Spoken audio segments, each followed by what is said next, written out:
If we have Amy's heart, we can save Hannah. Agree to organ donation and push Amy down the stairs or hit her. If you need help, I will do it.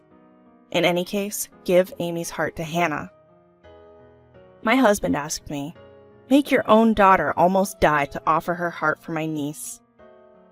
Facing my husband's outrageous demand, I felt like I was going insane. David, my husband, and I have been married for about 5 years. Our daughter Amy was born 1 year after we got married. From the time I was pregnant, David seemed to have no interest in our unborn child. When I told him about my pregnancy, his response was an indifferent, "Oh, is that so?" Perhaps it was due to the hormonal imbalance caused by pregnancy, but I remember shouting at David, "Why aren't you happy?" And we ended up in a fight. I don't think David hates children.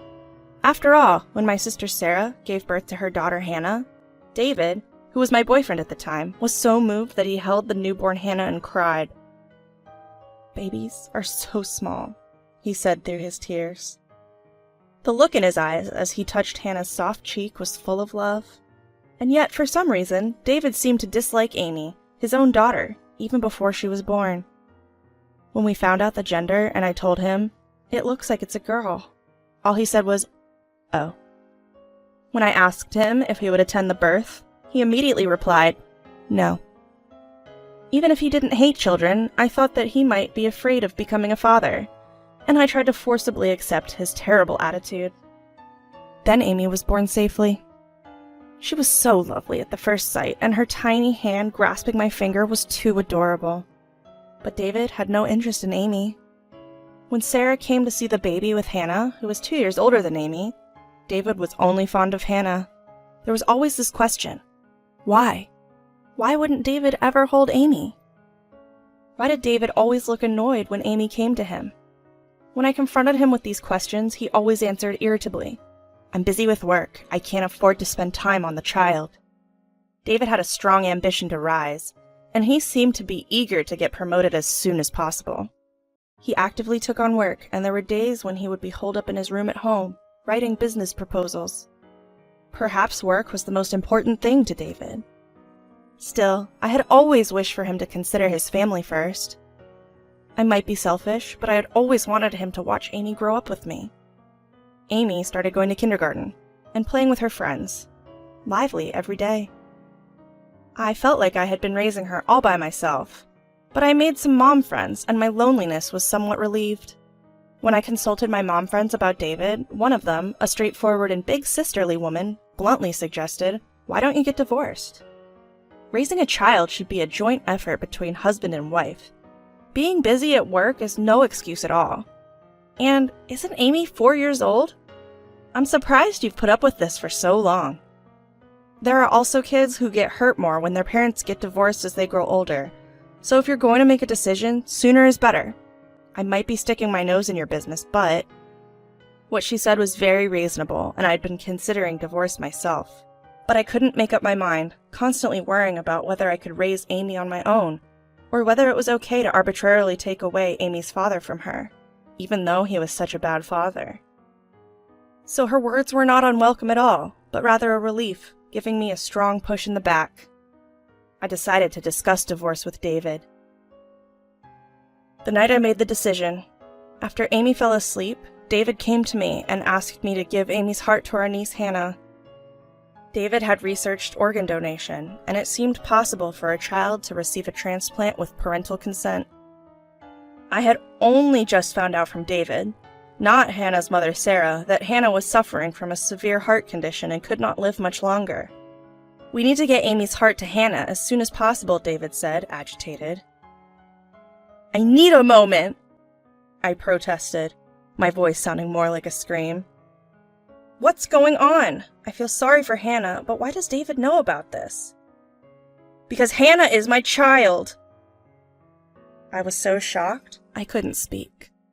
I felt sick. Despite David being right in front of me, leaning on the dining table and holding his head, I couldn't feel him close. "What do you mean?" I managed to ask, my voice shaking.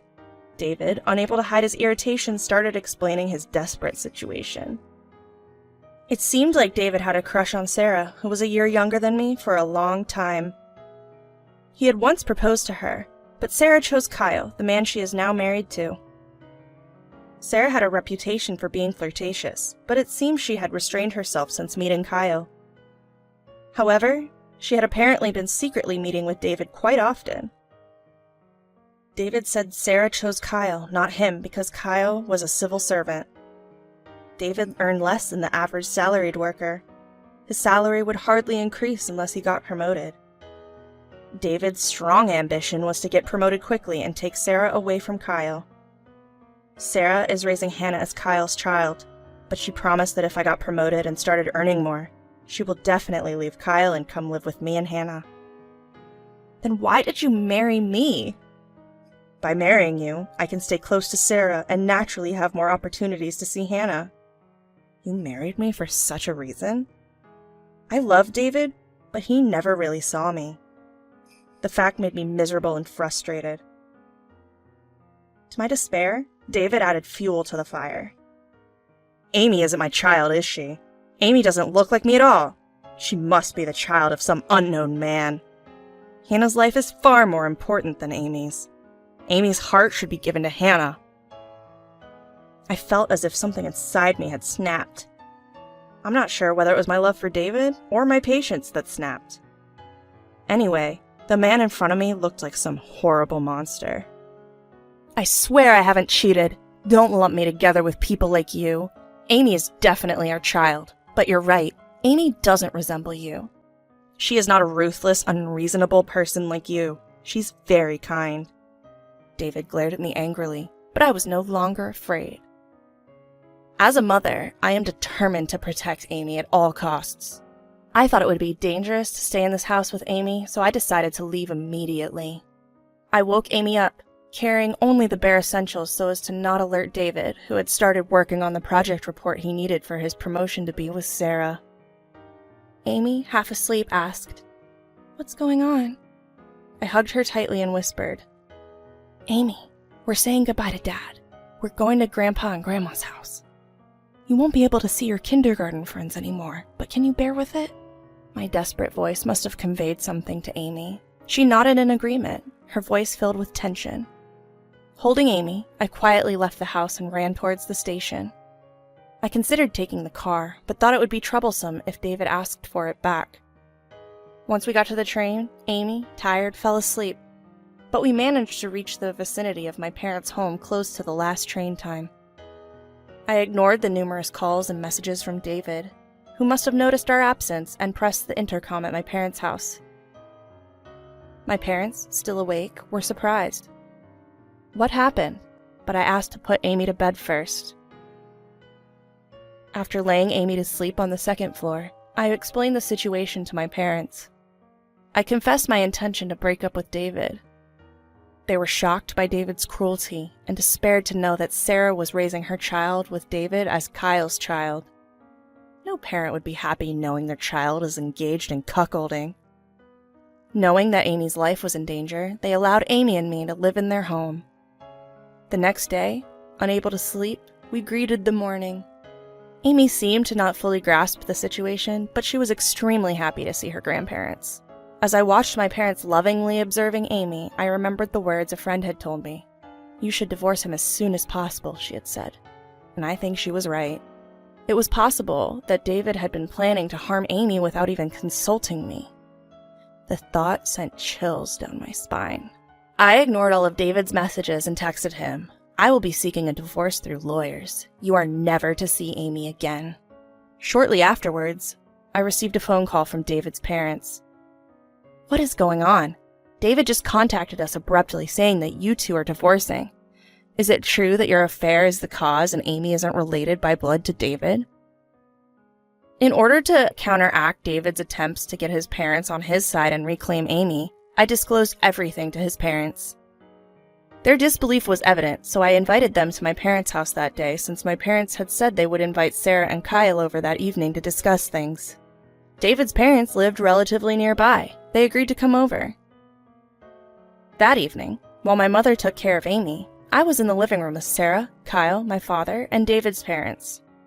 It seemed that Hannah was still hospitalized. Sarah looked uncomfortable, while Kyle wore an angry expression. I had previously told Kyle over the phone about the events that had occurred the previous day and what David had said. He was probably unable to hide his anger towards Sarah. So Hannah really isn't my daughter, is she? It's true that David was planning to take Amy's heart to save Hannah, isn't it? Sarah, who had been biting her lip, burst into tears under Kyle's questioning. Yes, but Sarah's ugliness as she yelled was beyond description. Although there were my father and I, Sarah started talking like a tragic heroine. I wanted to help Hannah. That's why I asked David for Amy's heart. As a mother, it's natural, isn't it? How can you not understand the feeling of wanting to protect your own child? Is it because Kyle and Hannah aren't connected by blood you can't understand? Despite exposing her own infidelity, Sarah was crying like a victim, and Kyle sighed deeply. His clenched fist was shaking, and I was worried that he might hit Sarah at any moment, but Kyle seemed to be making an effort to speak rationally. I've always believed and raised Hannah as my true daughter. I was confused when I was told that Hannah is Sarah and David's child, but my feelings of caring for Hannah haven't changed. If I could cure Hannah's disease, I'd do anything. Then taking Amy's heart is no big deal. To go as far as taking the life of your niece to save Hannah, you and David are abnormal. Sarah, who was yelled at by Kyle, started crying loudly. I am so sorry. It was heartbreaking to see my father apologize deeply to Kyle. David's parents, who were listening in disbelief until now, also deeply apologized to Kyle and me alongside my father. Our foolish son, we are truly sorry. My father-in-law's voice was trembling as he apologized, and I could feel the enormity of the crime Sarah and David committed. Since the meeting was held to confirm the facts, once Sarah admitted her affair, the purpose of the meeting was achieved. As Kyle said, "I'll divorce Sarah," and stood up, Sarah shouted, "Wait, how am I supposed to live now? Who's going to pay for Hannah's treatment?" Almost at the same time as the sound of a car entering the garage. David wasn't invited to this meeting. I thought it would be scary if something happened to Amy. But David must have known that the only place I could go was my parents' house. David, who intruded into our house, seemed to realize that all of his wrongdoings had been revealed when he saw his parents apologizing to me and Kyle, and Sarah clinging to Kyle and crying. His face, which was red with anger, turned pale instantly, and even in that situation, he asked, "Where's Amy?" So I stood up and slapped his cheek. "Hannah is innocent. I feel sorry for her because she got sick, but I will never forgive you for trying to harm Amy." David, who was holding his slapped cheek, seemed to be surprised by my anger. I thought I was a quiet person. I didn't know such emotions were sleeping inside me. In the heat of my rising anger, I lunged at David. "You're the only one who's cuckolded. Amy is undoubtedly our child. You and Sarah are the ones who are messed up for doing the lowest things as humans. Don't think everyone's as messed up as you." Thanks to my father telling me to stop in the face of my raging self, I was able to regain some composure. David, who had been yelled at by me, looked at Sarah with a bewildered expression. Sarah, who had been clinging to Kyle's waist, was shaken off by Kyle. "David, I'm divorcing Sarah. If you want to marry her, go ahead.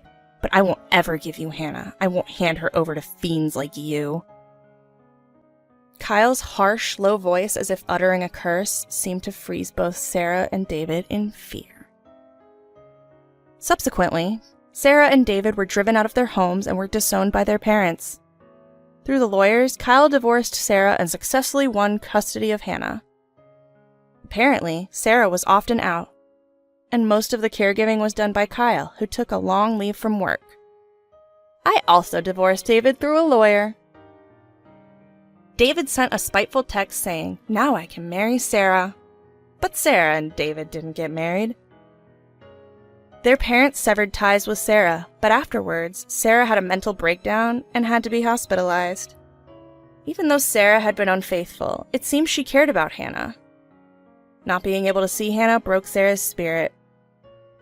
Kyle scoffed at her, saying she used to complain about how troublesome taking care of her was, though, and I felt the same way. Amy and I are living peacefully at my parents' home. At her new daycare, Amy seems to have made new friends, and she's growing up healthy and lively. I still keep in touch with Kyle. According to him, Hannah is due to have a heart transplant operation. When Amy and I went to visit Hannah, she gave us a cute smile and said to Amy, "Once the surgery is over, let's play a lot together." Both Kyle and I have been through tough times, but we've now resolved to raise our children responsibly as parents. As two single parents, we promised to support each other. I smiled, imagining the future of Hannah playing with Amy.